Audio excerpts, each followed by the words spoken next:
Earth signs, Taurus, Virgo, Capricorn. Kamusta kayong lahat? Sana po kayo ay okay. So, ito yung reading nyo for the next 7 days. Alamin natin itong mga energies na may encounter nyo, mga paparating itong susunod na 7 araw. So, kung kailan nyo po ito makita, doon pa lang po kayo magbibilang ng 7 days. Okay? And kung bago po kayo dito sa aking channel, ako nga pala si Purple Teen, please don't forget to subscribe and pakitap din po yung bell icon. At para naman sa mga interesado dyan sa personal reading, inilagay ko po yung link at details sa description below. I-tap nyo lang po yun and mapupunta na po kayo sa aking FB page. Doon po kayo mag-send ng private message kung magbubook kayo or mag-i-inquire about personal reading, syempre. Okay? So, tignan na natin itong mga energies ninyo, Earth signs, Taurus, Virgo, Capricorn, itong susunod na 7 araw.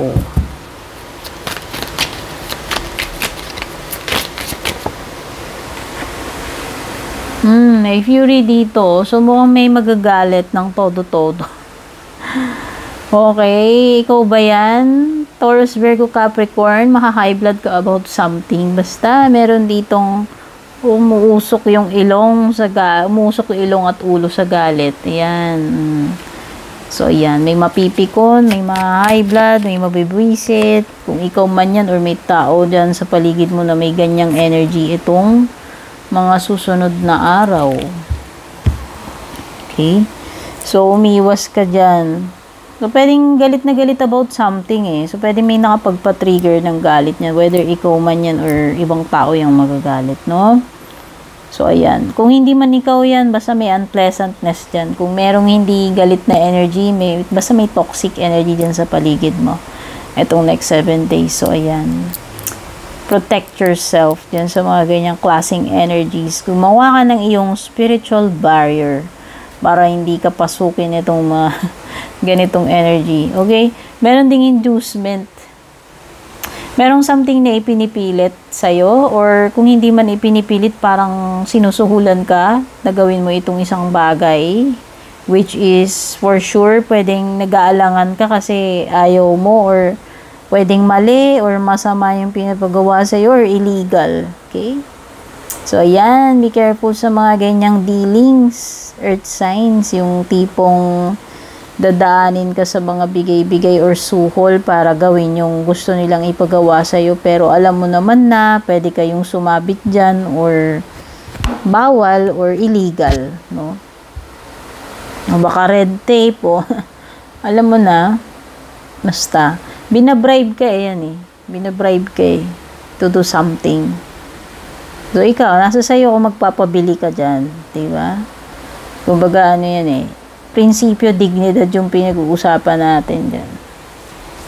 Whether may mga matang nakakakita or hindi is sinusubok yung integrity mo kung gagawin mo ba yung mga ganyan o magpapabili ka sa mga ganyan tipo. Okay, meron din ditong vow. This is a pagtupad ng ako feel ko pwedeng pagtupad ng promise or namamanata ka. Pwedeng iba sa inyo, devoto. Pwedeng katolikong sarado, limbawa devoted kayo kay Saint Padre Pio, devoted kayo sa mga Mama Mary, nagsisimba kayo lagi sa Quiapo, sa Baclaran, or kung saan, okay? So, ayan, this is pagde-devote about something, kahit hindi religious, guys, no? Pwedeng pagiging devoted mo sa pamilya mo, sa asawa mo, lolo-lola mo, palagi mo silang pinupuntahan. O yung iba, dinadalaw nyo yung puntod ng mga kaanak nyo kahit wala na sila.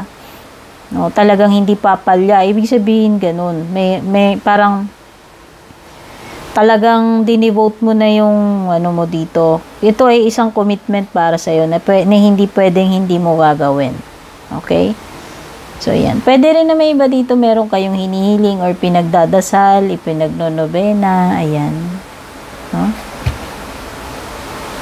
O baka iba dito, pinagdarasal ninyo, bahay, ayan. So, pwedeng ito ay isang katuparan. No, malay nyo, yung iba sa inyo dito, ma-receive nyo na itong ipinagnonobena ninyo ng matagal na panahon. Like, makakabili na kayong sarili nyong bahay or makapagpundar kayo ng isang matatag na negosyo. or mapagtapos nyo lahat yung ng pag-aaral yung mga anak ninyo. Ayan.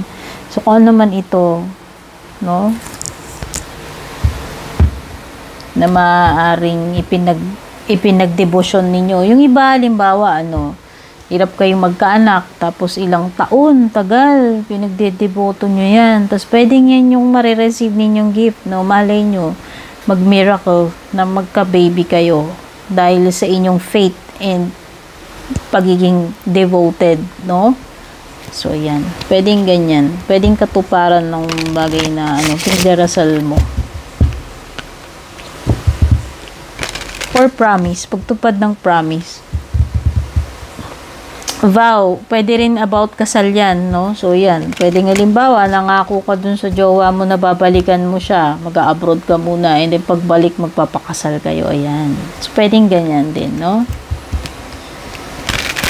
Nangako kayo sa isa't isa, walang iwanan, huwag mo kong papalitan, basta pagdating ng ganitong panahon, nagkita tayo, magpapakasal tayo, di ba?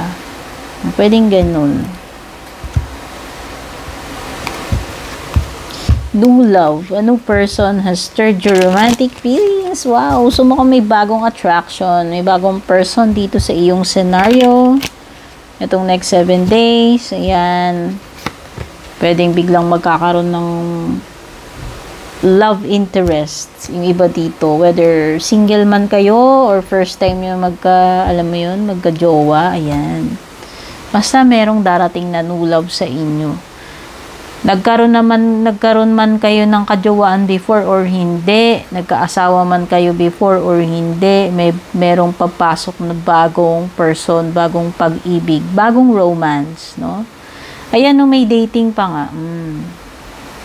So, iba sa inyo, earth signs, ito na yung hudyat ng pagpasok ninyo ng panibagong relationship. Kasi, yayayain na kayo mag-date or nandun na kayo sa dating period. Kulang na lang yung confirmation.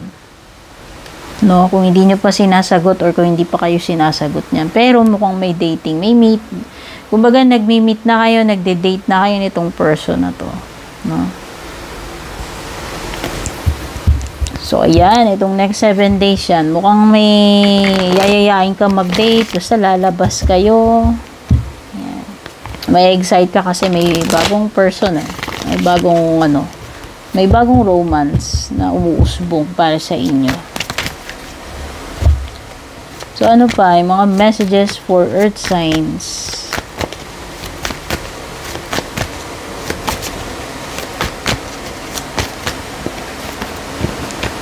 Meron kang 8 of Cups.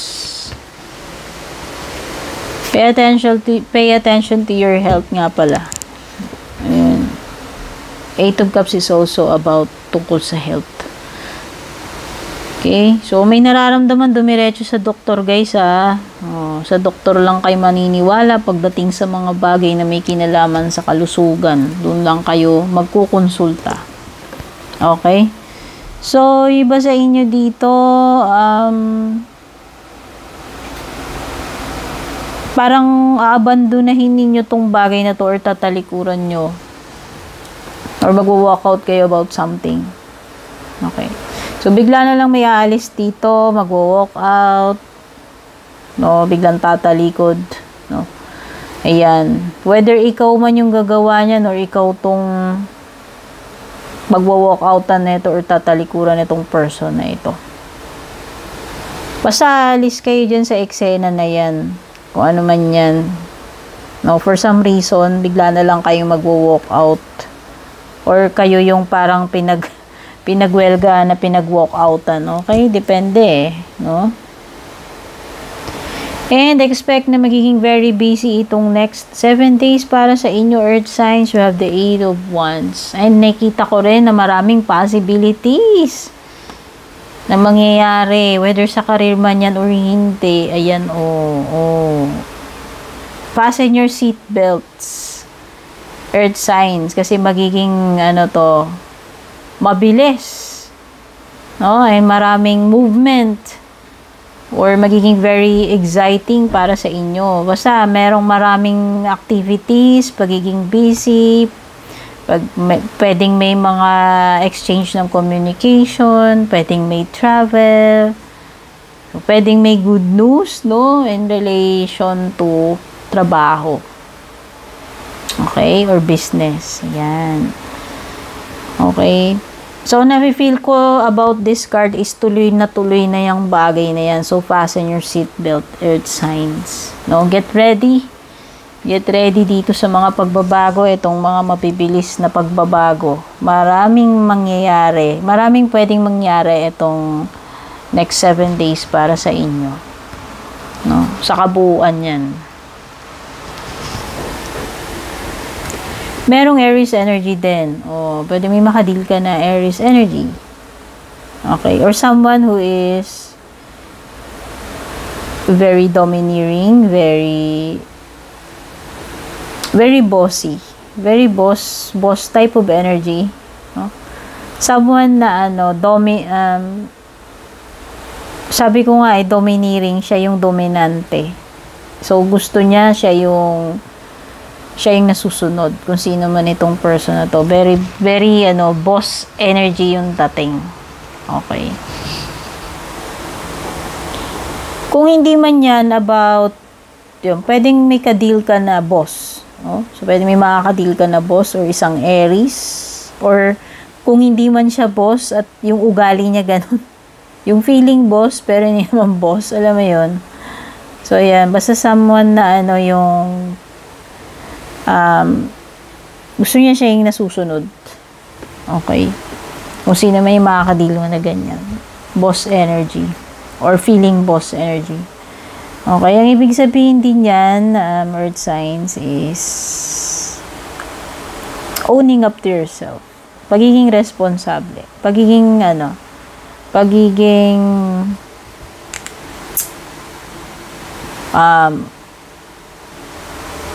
reliable.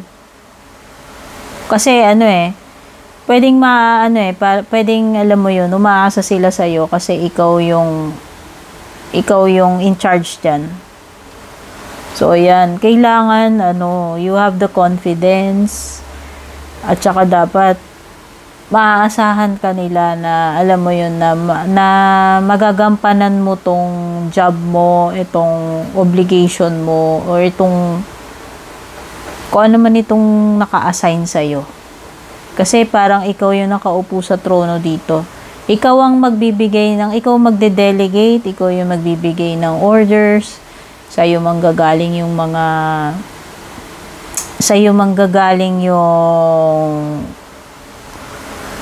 kung paano yung pamamalakad, alam mo yun.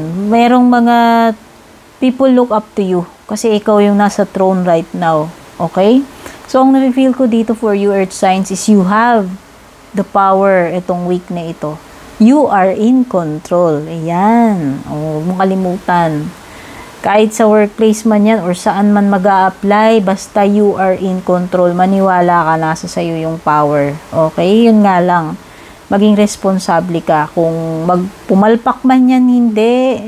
Ikaw yung mananagot. No?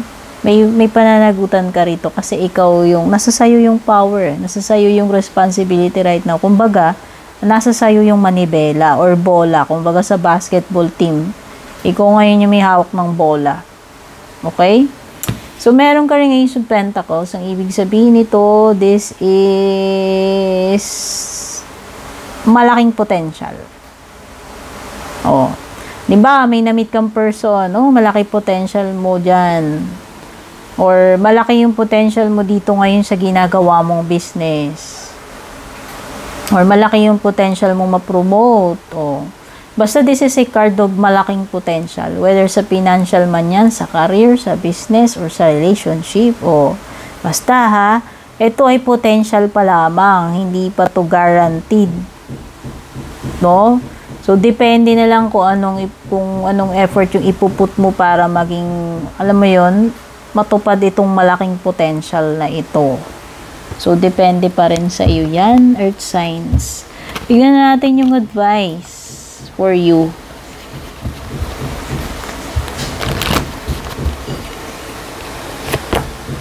Reconsider.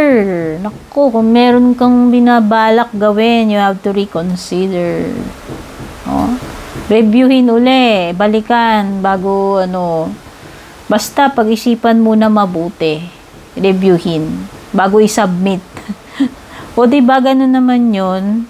Diba yung test papers natin, bago may ipasa, tignan mo, malay mo pala, isang page, di mo nasagutan. Or meron ka nakaligtaan na number. Basta, kung ano man tong bagay na gagawin mo, huwag ka magmamadali. Reviewin mo muna mabuti. Okay? So, ayan yung mga nakuha ko energies para sa iyo. Earth signs, Taurus, Virgo, Capricorn.